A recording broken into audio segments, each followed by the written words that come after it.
Hi, and welcome to All the Woo A to Z. We're your hosts, Suzanne. And Mychal, and this is season 2.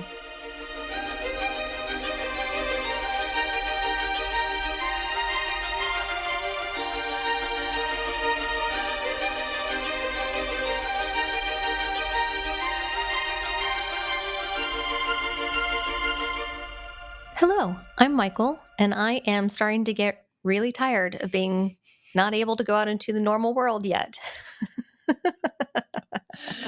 Hi, I'm Suzanne. I have spent the week, as Serious Story has phrased it, practicing maturity, or in my case, failing my practice of maturity. Just experiencing your practice. I've Yeah, spent a lot of time just in fetal position crying. So, that sounds like fun.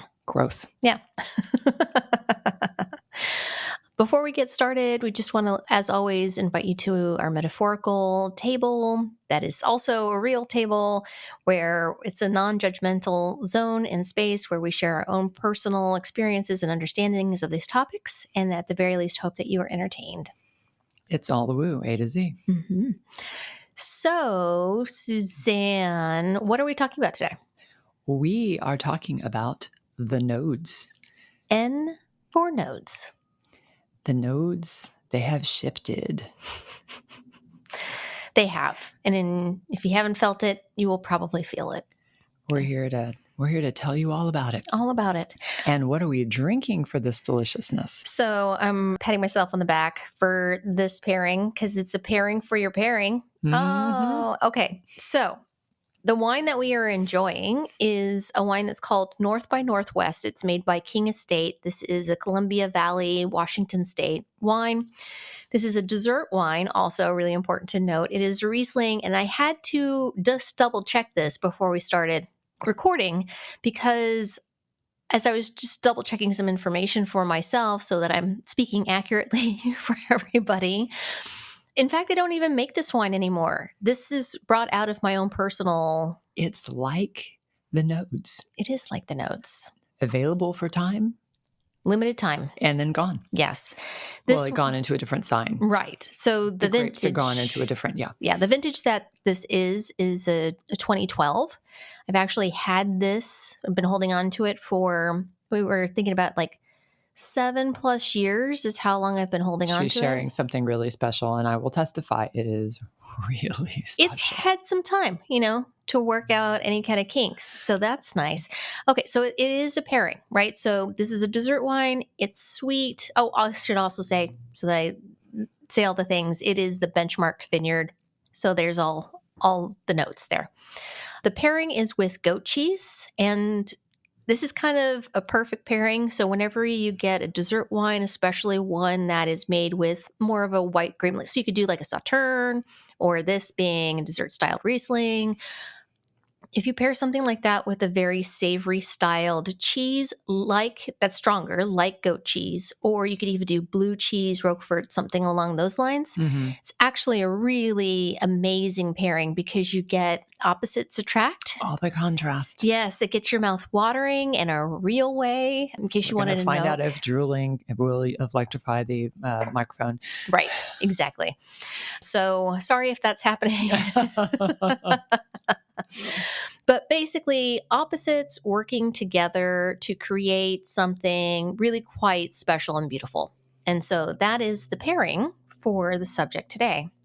And she even, the fact that it's north, because the nodes are divided into north and south node, Yes. and oftentimes are called the head of the dragon, the tail of the dragon, and you are generally growing towards the north and away from the south. Mm-hmm. So we are growing towards a very sweet north node. So thank you for picking that. I totally forgot to mention that. Yes, north by north, it being a direction, and it being north and south for nodes. So yes, thank you. Okay, we're done. We're done talking about the beverage now. I swear. So the nodes have just moved from what into what, Mychal? Oh gosh. They've moved into Pisces and Virgo. Correct. And yes. This is the last, I believe, the eclipse that we have on the 29th of March is the last Aries eclipse. Correct. So, and they moved from Aries Libra into, so that's why I had to do my, in a way, math in my mind, even though it's not really math in this case. It's just that they move backwards, where normally a lot of other planets and other things that we speak about astrologically go the other direction. So yeah, it's kind of like having to put it in reverse, back it up. Which direction are we going? Having to think about it. But I know both of them because for myself, the South Node just moved from my rising sign into now my sun sign. So lucky me. I get it's all very quite similar from one to the other for this particular situation for me, but yeah. And the reason why we are talking another astrological topic so soon after the big involved one we did on retrogrades is because this is a really significant time. So one of the things that you should know about Pisces is the end of the line. It's the final sign of the zodiac. And a lot of people consider that the North Node being in Pisces is sort of the end of a cycle. Yeah. And so there's that. And also there's just a veritable party going on in Pisces. Oh, yeah. Yes. And it's just going to compound as the year moves on. But what would you say are some of the traits of the North Node in Pisces and the South Node in Virgo? So North Node is where you're heading towards, right? And the South Node is what you're letting go of. So it's kind of like, in this particular case, we're moving towards, Pisces is known for being a very spiritual sign. And so moving more towards a spiritual way of thinking, spiritual way of being, seeing the world more through those eyes. It's forming and forcing people really to be put in situations depending on how it's affecting your chart, right? It's forcing people in situations where they have to make forward motion that's going to somehow change and define their life in a very spiritual way, very individually for each person. It's not going to be the same for everybody. And then Virgo, being the sign of typically health and the body, depending on also where that falls in your chart will depend on a lot of things. But what you're being forced to let go of typically there might be some health issues there. It's a very 3D, very tangible. You're having to let go of the physical. So that's basically what it is in a nutshell. You're letting go of the physical and embracing the spiritual. And I have heard some astrologers talk about this as, as we are with all the planets this year, moving from a time of earth and water being very concrete. So, water kind of can't exist without earth in a way because it must be contained.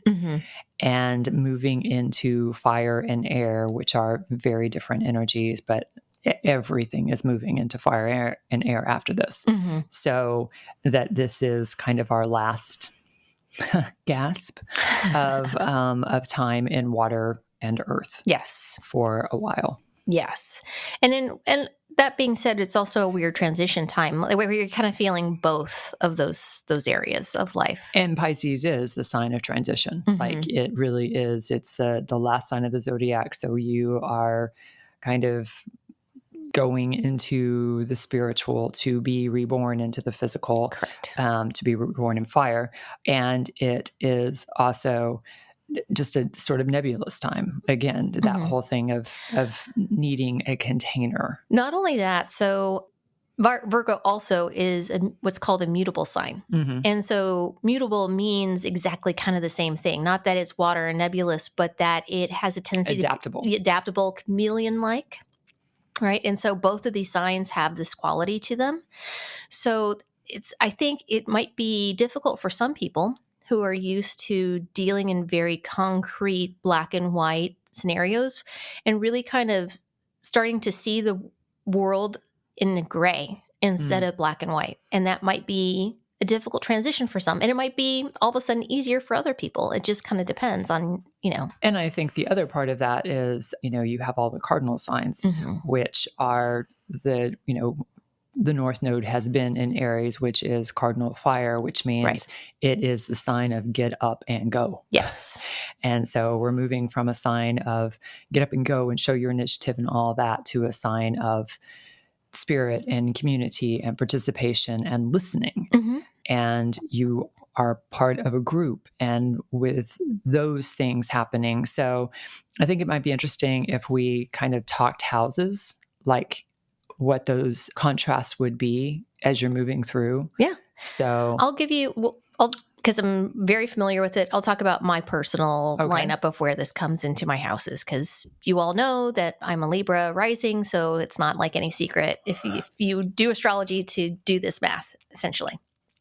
So the North Node for me is moving into my 6th house, and the South Node is moved into my 12th house. So what this means is, and the math she's talking about is you just draw a circle and it has 12 sections and it's across. It's like a pie. It's the pie piece across from the pie piece she picked. Yeah.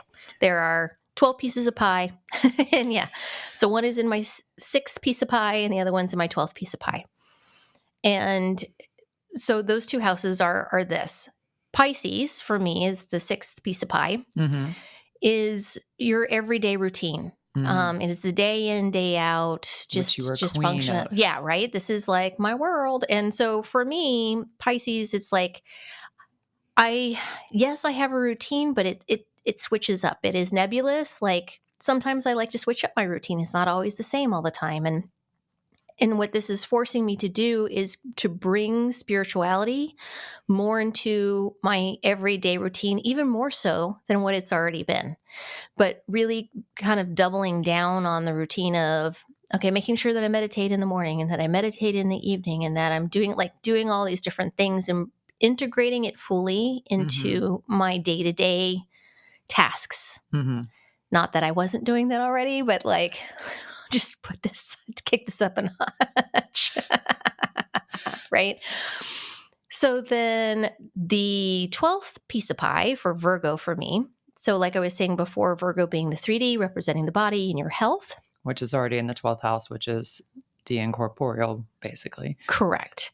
So this is also really hitting me with my health. This is one of the reasons why I've been to the dentist as much as I have been recently, why I had surgery, just all these things. And not that anything's like gone horribly wrong, and it doesn't mean that I'm all of a sudden going to become tragically sick. No, but it's the maintenance that correct. The nodes sort of point out, hey, this needs work. Yeah, it points out anything. It's basically your engine check and the emissions check for your car, right? Like that is what it's doing for me and my body. You had a couple check light engines going on. And yeah, they're like, nothing big. You don't need like a new engine or anything, but you do need to like get some things replaced. That one tire is looking pretty rough. There's a hose that has a leak in it. You should probably get that checked out. Like that's a lot of what it is. So nothing absolutely major, but things that should and need to be addressed. And if you're not addressing them, is going to make you address them. Right. And so that is a real example of, for me in my life, how that's working out. And I also, because I was told that too, the nice part about this is that I kind of was like, okay, I'm not freaking out, even though if I didn't realize this was going on, one might think that, oh no, I'm falling apart. I just seem to no, it's just that it was time for me to take care of some things that perhaps have not been really needing attention before. So if this happens in your 2nd and your 8th house, a person might be looking really strongly at, this is a good time to get a will. This is a good time to check your balances. This is a good time to invest in an accountant. This is a good time to get house insurance. Also health insurance. Health and health. All the insurances. All the insurances. Because those are the 2 houses of value. Correct. And then moving on to the 3rd and the 9th, it might be a good time to book that travel. Yeah. Or decide that you really, that degree that you've been thinking about for the past 18 months to 18 years, like go get it. Depending on, if that's what you're going towards or away from. The 4th and the 10th, again, look at your home and your career. I'm really excited for people who are doing the 5th and 11th, because the 5th being the house of joy, excitement, children, that kind of thing. So you might either be having children or things might be exciting happening in your children's lives. Or your children are leaving home. Correct, that you're moving on to another stage there. Mhm. Or even for yourself more personally, it can also be the house of kind of love and pleasure and all those kinds of things. So not necessarily so much the house of travel, but other things that would be fun and exciting for you. And it might be that you're starting a new relationship. It might be, like there's lots of creativity. You might decide to pick up painting or something like that. And then with the 11th house, you're kind of maybe you're changing your friend groups, like where you You're identify. finding a paint group. Yeah. It could, it's not necessarily moving, but it could be like your neighborhood. Maybe you're switching just your I general think the crowd. 4th is more likely moving. Correct. But as far as like just basically the people that you're surrounded by, your general groups, either work or You're going otherwise, to they fall in love might. with a sports team and become like a super big fan. Yeah, right. Like Those that's kinds of things. Yes, exactly. And then the 7th and the 1st. Oh yeah. So 7th. Now that's super relationship. Or that you're signing a new contract. So it's kind of contracts, serious relationships, all of those kinds of things, moving towards commitments, right? But positive commitments. Like podcast partners. Yes, exactly. And then the 1st is, you're getting that haircut. Yes. You are changing the self. You're redoing your wardrobe, right? You're changing your style. Yeah. Or you've decided that you want to be something different. Yes. So lots of women in particular who are going through different life changes. Like this is the time to stand up and be like, you know what? I'm going to be a redhead from now on. Yeah. Or I'm tired of being a redhead. I'm going to shave my head and wear wigs. Or even just realizing that you're moving into a different period of life, right? For yourself, be like, no, I'm no longer, like if you're younger, like I'm really letting go of being college kid. Yes. Right. And like, I'm going to buckle down, like, I'm going to do this adulting thing, like for real. Like, just depends. Stop sleeping in a sleeping bag on the floor and actually buy. I'm going to buy a bed that has like a headboard and everything. Yeah. It's going to need sheets. Going to need a duvet and a duvet cover. Both of those things. Yes. Actually, probably need 2 because you wash one and put one on. But those kinds of things. So this is a change that affects everyone on Earth. And you are probably just like anything else. If you are at the beach and the weather changes and you aren't prepared for it to start raining or in the past week snowing, or, the wind dying down and become incredibly hot, whatever. These are just things to help you be prepared for, this is the season that we're moving into. Right. So, gentle listener, as you are thinking about, where it's feeling in your life, if you feel like this is time to leave something, you probably really are listening. Yeah. A lot of it is going to be a call to action for you in one part of your life, very clearly, right? And then the other part is going to be forcing you, calling you to let go of a way of being. Inviting you. Yes. As a little side note, for people who have their sun sign in Virgo, if your sun sign is the same sign as where the south node is, you have a tendency, it will take away your vitality in the sense of energy. You might feel a little bit more like you need to rest more often, right? It's everything seems maybe a little bit more tiresome to do. That can be something. So that's another thing that I'm experiencing with the health thing, kind of like goes hand in hand. And this is going to be, that's a truth for no matter when it changes signs at another time. So if you're Pisces and eventually the south node moves into Pisces, then you'll be feeling that way too. And so this is an 18-year cycle to go through the entire zodiac. So just you wait. Whatever it is that's coming for you. Yeah. This last 18 months, I was going to say years. No, 18 months is the time frame for each, sign that stays within. Also, and this is where the eclipse cycles come from. That's what it said. Thank you for reading my mind. I was like, I had it, and then I forgot. Yes. So if you've never paid attention before, eclipses have a tendency to come in clusters, in groupings. of time.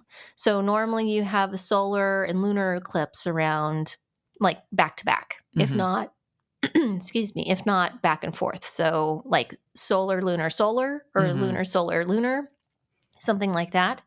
And that time frame will be real tight together, and that will happen a couple times during and this time frame of 18 months. And it's interesting. It's something that I never really noticed before. Honestly, before I started paying attention to the nodes and like astrologers started talking about it, like for myself, this was a couple years ago when they're like, "Oh yeah, big deal, nodes are changing." I'm like, "Oh, what are nodes?" And then and they're like, they're not planets. They're like, it's a mathematical calculation, and it's basically they're like, "Oh, this is the cycles for the eclipses." I'm like, okay, eclipses happen. And then as I started to pay attention, I'm like, oh, eclipses happen in clusters.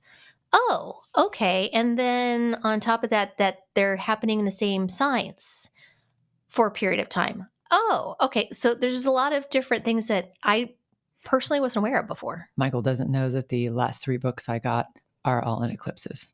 So perhaps when we have an E come up, yes, there will be the download of the eclipses. Of all the eclipses.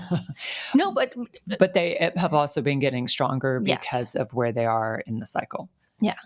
It was interesting to me as I've gotten into astrology that this is a part of, I was aware that eclipses happen and all of that, but I had never really paid attention that they happen like that. I was like, because I never really, just exactly that. I wasn't really paying attention. Right. And so now that I know that, I'm like, oh, well, I feel kind of ridiculous for not having noticed a pattern before. Okay. And I would say that my inside track on eclipses is just because I have written history for so long. And history really paid attention to eclipses. Yes. Those were definitely scary signs times. and acts that caused events in my books. So, yeah. Well, important that you say that. We will just speak on eclipses more seriously and in depth in the future. But these typically tend to be like important points in time that are catalysts for events when eclipses actually are occurring. Yes, that's a real major reason why, especially in the past, people are like, oh, the sky is falling, like any number of things, right? It's like act of God, which it is, but very calculated one. Correct. Yes. Yes, and we have some humdinger eclipses this year. Humdinger. Like it. For the good. Not bad. So, what's the next letter? Oh, yeah. Our next letter is going to be G. G. Golly gee. I wonder what we'll say. Golly gee whiz.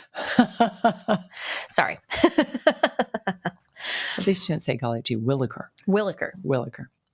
Well, I guess join us next time. All the woo. A to Z.